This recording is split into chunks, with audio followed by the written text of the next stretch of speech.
자, 그다음에 그 민정수석 부활이 이제 기정사실화되고 그러면서 민정수석이 누구냐까지가 나오고 있어요. 그 이야기 한번 해볼게요.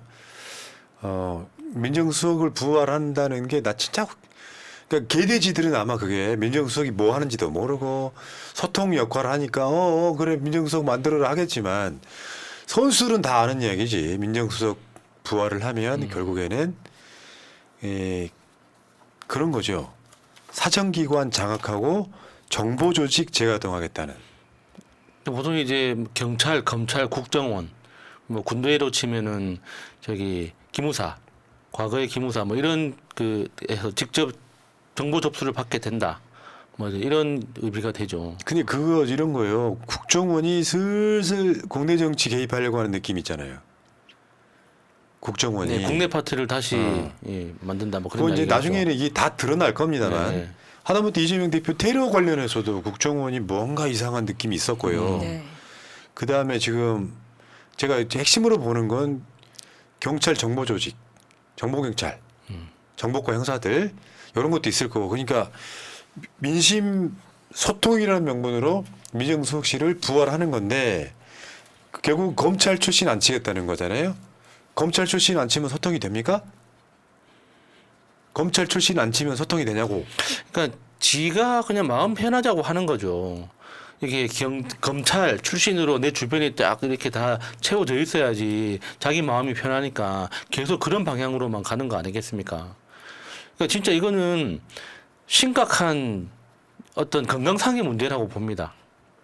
이게 진짜 인지 기능이 제대로 남아 있는 건가? 정상적인 사고를 정치적 사고를 할 수 있는 인지 기능이 남아 있는 건지 이거 진짜 심각하게 의심을 안 할 수가 없어요. 이거는. 그래서 지금 내정이 된 사람이 김주현 전 법무부 차관입니다. 대검 중앙수사부 특별수사지원과장, 서울중앙지검 3차장을 지냈습니다. 네, 저게 언론 헤드라인이 의도적으로 전 법무부 차관이라고 했겠죠. 뭐 그 자리가 제일 높은 자리였었으니까. 윤석열 측근. 네, 근데 지금 김앤장 변호사 하고 있는 거예요. 지금 김앤장입니다. 그래서 지난 관련된 사건들을 보면은 다 우리가 기억하고 있는 사건들이 많습니다. 한명숙 전 국무총리 불법 정치자금 혐의 수사했던 검사, 그리고 4대강 수사했던 검사, 한상률 전 국세청장 수사, 그리고 한명숙 국무총리 뇌물수수 혐의, 노무현 대통령 연결식 관련 백원우 의원 장례식 방해 혐의 수사 등등. 그런 놈이에요, 그냥. 그냥 그렇게 하다가 이제 김앤장으로 갔다가 다시 대한민국 대통령실의 민정수석으로 오는 의도가 뻔히 보이잖아요. 소통하려고 이런 사람을. 결국 핵심은 아시겠지만 탄핵 맞고 김건희 특검 맞겠다는 거거든요. 정보 기능이 만약에 부활되면은 뭐 기무사, 국정원, 경찰 정보에서 올라오는 거 다 취합해가지고 캐비넷 만들고 정치인들 뒤에서 사바사바 조정하고 공작 정치하겠다는 뜻입니다. 합법적으로. 근데 이제 윤석열은 그런 의도가 있겠죠. 어떻게든 자기 권력을 최대한 활용해가지고 자기한테 들어오는 정치적 압력을 막고 싶겠지만 그게 작동을 하려면 현장에서 일을 하는 실무자들이 이 정권이 그나마 버틸 수 있다는 확신이 있을 때 맞죠. 가능한 거예요. 그러니까 지금은 현장에서 일하는 모든 공무원들이 다 등을 돌린 상태이기 때문에 윤석열이 어떤 짓을 하더라도 자기 마음대로 안 될 겁니다. 저 놀라운 건요. 역사의 평행이론 데자뷰. 박근혜 때 우병우하고 똑같은 거잖아. 김주현이가 우병우랑 똑같은 거예요. 우병우의 권력, 민정수석의 권력이 많아지면서 자리까지 똑같아. 민정수석 자리야. 그 우병우 어떻게 됐죠? 어. 그러니까 사실 이렇게 배치를 하는 것 자체가 본인이 나 이러다가 탄핵 당할지도 모르겠다라는 공포 때문에 시작하는 거고 박근혜를 봤을 때 탄핵에 대한 준비가 전혀 안 됐을 때 저렇게 당했으니까 우리는 이거 다 지금 진영을 구축하는 거다라는 의미에서 비서실장을 5선 정진석을 박은 데에는 처음부터 아니 무슨 5선을 비서실장을 써 하지만 당에 대한 장악력 때문에 정진석을 넣었고 지금 원내대표를 이철규를 계속 미는 건 이철규가 정보과 경찰 출신이에요. 그렇죠. 네, 그러다 보니까 이 사람의 원내로 넣어서 어떤 그러니까 원내에 있는 국회의원들 난동 부리지 못하게 어떻게든 컨트롤하겠다라는 의지를 보여주는 거고 지금 민정수석 검찰에 넣겠다는 거는 지금 검찰이 무너지고 있거든요. 어떻게 해서든지 개혁 당하지 않으려고 윤석열 때문에 개혁 당할 수 있다라는 공포감이 그래서 윤석열 지금 김건희를 소환을 해야 된다 말아야 된다라는 금이 가기 시작한 상황에서 이것도 컨트롤하고 싶고 그런데 오늘 홍철호 정무수석이 인터뷰한 거에 의하면 그 윤석열이 아침에 이렇게 보고를 받거나 하는 데 있어서 지금 벌어지고 있는 뭐 MBC에 대한 방심위의 공격 이런 것들을 전혀 모른다는 거예요. 근데 그 모르는 이유가 홍철호 정무수석이 봤을 때 이 소통에 관한 부서가 없기 때문이더라라는 말을 하는 거예요. 그러면서 그러면 지금 2년이 지났는데 이제서야 소통하는 부서가 없었다는 걸 알게 됐다는 게 너무 놀라운 거예요. 그러면서 민정수석을 소통용으로 만드는 이런 네, 그 개처방 같은 소통용이라는 포장을 하는 거죠. 그러니까 이게 이런 거라니까. 그래서 정권이 망하는 거예요. 방법의 처방이 틀려 먹었고 진짜 국민을 위한 정치 하겠다는 게 아니라 정치인들 뒷조선하고 비리켜서 그들의 목소리를 주저앉히겠다인데 여기서는요 야당보다 국민의힘 쪽이 더 그립감을 세게 갖기 위해서 약점을 지어야 되는 거예요. 8석 때문에. 이런 짓 하려고 지금 이 자리를 만들고 있는데 그저께 어제 그 이화영 부지사 관련해서 이원석 검찰총장 동기인데 한동훈 가방 못 지었다는 이원석이가 어제 뭐라 그랬냐면 이화영 술판 주장에 거짓으로 법망을 찢으려는 것. 그러니까 표현 자체가 굉장히 세잖아요. 근데 이 말 자체가 틀려먹었어. 일부러 저 워딩을 썼겠죠. 이거 법망을 찢으려는 의도는 없는 거예요. 무슨 말이냐면 얘네는 이원석이는 이게 사실은 자기가 생각했을 때 이화영 부지사 수사에 대한 위법성을 알고 있는 표현이에요. 그러니까 우리가 정해놓은 그 망 안에서 벗어나면 안 돼인데 검찰은 이화영 부지사가 유죄인지 아닌지만 보면 되는데 얘네들은 이 판사까지 역할을 하고 있잖아. 이재명의 비리를 이화영한테 지금 뭐 뒤집어 씌웠다 이런 감정으로 가잖아요. 이 과정에 뭔가가 드러났어. 법망을 찢으려는 게 아니라 진실을 알아보는 과정이잖아요. 검찰이 만든 법망을 지금 야당 등이 찍고 나오려고 하고 있다라는 이야기에 지나지 않는 건데 한번 봅시다. 원래 검찰이란 조직은 술도 먹이고 회유도 하고 조작을 해서 지금까지 정치적 수사는 다 그렇게 해왔던 조직이에요. 이런 기사가 한두 번 난 게 아닙니다. 그리고 제가 이제 찾은 게 2014년 검찰이 조사 때마다 폭탄주 먹였다. 조서지장 대충 찍었다라는 증언이 기사화되어 있는 게 있어요. 인터뷰에서. 근데 이분이 그 출소한 다음에 한 인터뷰거든요. 그 원정화 씨라고 사실 유명하지. 네, 조사 때마다 폭탄주, 소주와 맥주를 섞은 술을 많이 마셨어요. 제가 달라고 하지 않아도 검찰이 가져다 주었어요. 저도 술을 좋아하기 때문에 그냥 먹었어요. 늘 만취한 상황에서 수원지검 조사실에서 조사를 받았어요. 예.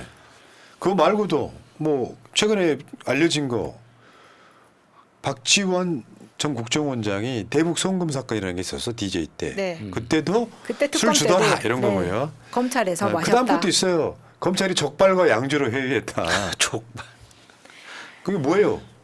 지금 사법 체계를 형사 사법 체계를 붕괴시키는 건 검찰입니다. 예, 그렇죠. 체계가 뭐냐면 김건희한테 죄가 있어요. 혐의가 있어. 공범들 재판까지 받고 있어. 수사 안 해. 조사도 안 해. 이게 문제라는 거잖아요. 대통령실에 관여된 정황이 있기 때문에 특검하려고 하는 것들이잖아요. 사법체계라는 것의 가장 기본이 뭐냐면 공정이에요. 즉 정치적 반대파만. 이재명 대표 것만 죄가 나올 때까지 파버려요. 안 나와. 그래도 계속해서 뭔가를 해. 이게 검찰이 형사사법체계를 붕괴시키는 대표적인 건데 여러분들 기억하시겠지만 이화영 부지사가 검찰 출신 전관 변호사를 연결해서 회의를 했다. 저건 뭐냐. 이 즈음이었어요. 연어하고 술을 먹었다고 하는 그 즈음인데 이화영 전 부지사가 안부로 이재명 도지사한테 대북 송금했다고 보고만 해라. 보고했다고 대답만 해라. 그러면 당신 죄는 없다. 이렇게 회유를 했단 말이에요.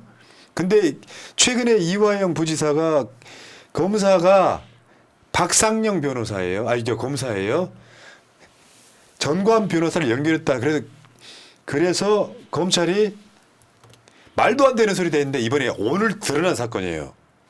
검찰 전관 변호사가 이화영 진술 변경 전날 76분 접견했다. 요게요. 검찰 전관 변호사가 그러니까 수원지검장이었던 변호사예요. 고위직이었지. 그러니까 변호사이긴 한데 지금 현재 검찰 고위직과 이야기가 다 됐으니까 당신이 이재명 도지사한테 보고 있다고만 하면 당신 죄는 없는 거야라고 이 사람이 직접 왔는데 이거 일단 기본적으로 변호사법 위반입니다. 왜냐하면 이화영이 수임한 변호사가 아니잖아요. 그렇죠. 저거는 변호사법 위반이기도 하고 검찰청법 위반이기도 하죠. 검사가 변호사를 소개한다. 이거는 명백한 검찰청법 그러니까 지금 위반이죠. 이것 때문에 민주당에서 난리가 났고 그 예. 이화영 관련한 단장이 민영배 의원이 됐잖아요. 예. 오늘 또 막 기자회견하고 난리가 났는데 사실로 드러난 거예요. 연어와 술판도 사실 가능성이 매우 높아요. 그러니까 이 사람이 이화영 부지사가 예전에 한번 기억들 하시겠지만 진술이 바뀌어요. 보고했다고. 이재명 지사한테 보고했다고 바뀌어. 그리고 나서 나중에 우리 백정화 우리 사모께서 정신 차려 이화영하고 나중에 바뀌었잖아요. 그 시점에 등장을 한 거야. 시점도 딱 그래. 요거는 그러니까 사실 가능성이 매우 높잖아요. 검찰 얼마나 사악한 놈들인지 내가 간단하게 설명을 드릴게요. 출정아 무슨 적이랑 싸우러 나가는 줄 알겠다. 출정을 시키는 유일한 조직이 검찰이에요. 감옥에 있어요. 구치소나 감옥에 있어. 근데 보통 감옥에 변호사들이나 경찰은 그 사람을 감옥에 갇혀있는 사람한테 뭔가가 필요하잖아요. 그러면 직접 구치소로 갑니다. 검찰로 가고. 그래서 접견 신청을 하죠. 접견 신청을 네. 하죠. 검찰만 자기 검사실로 부를 수 있는 거야. 그 불법인데. 근데 사실은 정확히 말하면 법적으로 하려면 이 사람을 불러내서 조사를 받으려면 영장 청구를 해야 돼요. 이 사람을 영장 청구를 해야 되는데 무시로 부르는 거야. 법무부하고 검찰은 별개입니다. 법무부 밑에 교정행정이 있잖아요. 구치소에 교도관들이 있단 말이에요. 이 사람들을 무시로 갖다 쓰는 거예요. 그러니까 조직도로 보면은 평등한데. 갖다 쓰는데 검찰청에 인계되고 나면 교도관들은 아무것도 간섭을 못 해요. 근데 이번에 이화영 그 연호하고 회유 이야기가 나왔을 때 무슨 교정하는 그 공무원들이 다 보고 있는데 어떻게 술판이 가능하냐 했잖아. 실제로 가면 아니라고 했잖아. 뭐냐면 보지도 못해. 검사실 들어가서 뭐 하는지 보지도 못한다고. 그렇겠죠. 나가라고 하겠죠. 그러니까 생판 다 거짓말인 거예요. 그러니까 교도관들이 실제로 그 피의자들을 인계할 때 검사실 문 앞까지만 딱 가서 그러면 검사실에서 직원이 인계 받을 거 아니에요? 그럼 문 닫으면 끝이에요. 교도관은 대기실에 가서 기다리는 거예요. 그래놓고 예. 또 그런 전력이 있는 검사놈이 수원지검에 꽂혀서 다 수원지검. 우리 영일이가 원래 그렇게 수사를 했던 놈이잖아. 공범들을 자기 한 검사실로 모아서 전화 쓰게끔 해준 놈이잖아. 그러니까요. 입맞추라고. 그놈 산하에 그 김영일이 산하의 검사가 박상영이야. 그래놓고 지금 술판 버리고 연호로 회유했다 요구하고 정관이 3번씩이나 만나 이화영을. 보통 전관은 전화로 대충 하고 말지 이렇게 구치소로 찾아오거나까지 하는 거는 정말 큰 건이 아니고서 움직이지 않는다고 그 하거든요. 수원지검장 출신 전관이 오고 나서 이화영의 진술이 바뀌어요. 이재명 도지사한테 보고했다. 그러면 이거 있잖아요. 탄핵의 차원의 문제가 아니라 정권 뒤집어 버려야 돼요. 이재명 하나 엮으려고 온갖 조작들이 등장하잖아요. 그럼 처음부터 김영일이 수원지검장, 검찰총장 다 탄핵시키고 이게 바로 밀고 들어가야 되는 사안이 터진 거죠. 그렇죠. 이게 지금 사실로 확인되고 확인될 테지만 사실로 확인된 다음에는 무조건 다 탄핵시켜야 됩니다. 검사들 탄핵해가지고 변호사로도 일을 못하도록 확실하게 못을 박아야 돼요. 그렇게 해야지. 어차피 지금 검찰청이 해체될 거라고 예상하는 사람들이 많지만 그럼에도 불구하고 검사가 무슨 일을 어떻게 해야 되는지에 대해서 정확하게 알려줘야죠. 이건 해도 너무한 거 아닙니까? 자기들이 지금 하고 있는 것도 다 부정하고 있고 뻔하게 거짓말을 하는 거 아니에요. 그러니까 요거는 조작 사건인데 이재명 도지사가 쌍방울한테 방북 비용을 대납할 이유도 없는 사건이에요. 보통의 정상적인 국가라면 그냥 기각되는 사건이라고. 엮어 가지고 이화영이 안 부니까 정관이 동원되고 술판이 동원되고 이화영의 그 덕방에 가둬놓고 좀 더 쉽게 표현하면 두 가지였어요. 이화영의 개인 비리, 법인카드 이거 하나 하고 이화영의 아들까지 구속될 수 있다라고 하는 절박함 이용해서 동원돼서 보고했다고만 해라. 왜? 진술이 필요하겠습니까? 증거가 없기 때문이었어요. 그리고 그 증거를 찾으려고 경기도청을 정말 어마어마하게 털어댔잖아요. 한 건도 안 나왔어. 그러니까 이게 시작부터가 너무 그러니까 일반 국민들을 우롱하는 처사가 있는데 내가 경기도잖아요. 그러면 쌍방울 같은 브랜드가 왜 필요합니까? 내가 훨씬 더 좋은 브랜드인데 내가 샤넬인데 왜 쌍방울 이름으로 VIP 파티에 초청을 대신 해달라고 하냐고요. 김성태가 귀국했던 거 기억하죠? 그 옛날에 외국에 나가서 막 그지같이 하고 있던 거 들어왔잖아요. 김성태가 처음에는 검찰의 주장이 사실이 아니라는 것처럼 이야기해.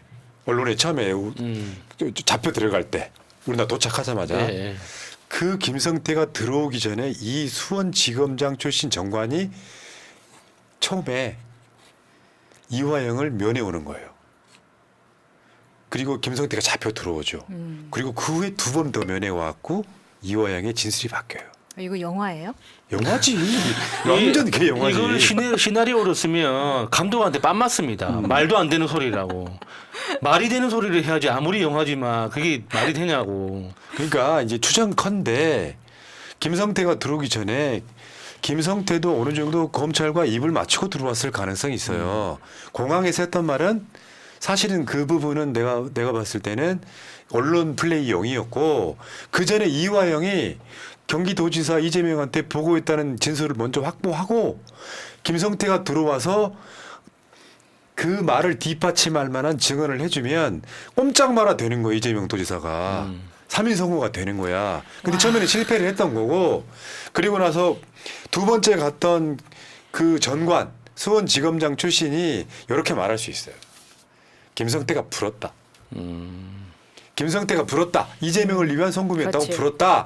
그러니까 결국 이 막 개인 비리와 아들 문제 같이 걸려 있는 이화영이 덕방에 갇혀 있으면서 범인을 하던 날 나는 이재명한테 도지사한테 보고했다라고 딱 하는 순간 검찰이 만세 불렀을 수 있는데 나중에 부인께서 이화영 정신 차려 이 새끼야. 이 새끼야는 안 했어요. 정신 했을 것 차려 같은데? 이화영 이렇게 했지. 그래서 정신이 번쩍 들어가지고 이화영 부지사가 사실은 그 회유 그러니까 왜 그때 당시에 말이 바뀌었냐에 대한 이야기가 최근에 나온 거예요. 네. 당시에 연호에다가 술 주고 정관 데려다가 내가 그렇게 할 수가 없었다. 이게 7월달인가요? 지금 재판 결과가 나오거든요.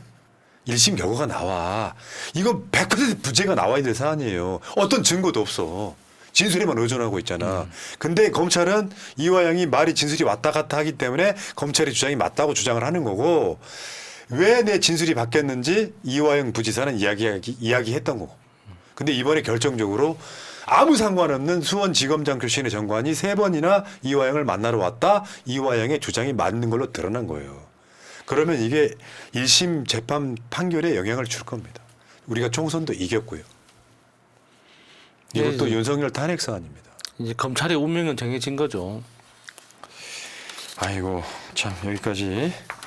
야 이상하게 이번 주는요 방송 끝내는 게 아쉬워요. 할 말이 너무 많고. 다음 주 월요일 방송을 빨리 하고 싶어요. 일요일에 나오세요. 그러니까 지금 미리 할까요? 지금 계속 하죠 그러면. 일요일에 방송을 하면 내가 탄핵 당합니다. 월요병이 없어져. 노동법은 지키고 싶어요. 그리고 오늘 보람 PD가 예쁘게 입고 왔어요. 데이팅이 된다네. 그렇구나. 불금이요, 중요하네.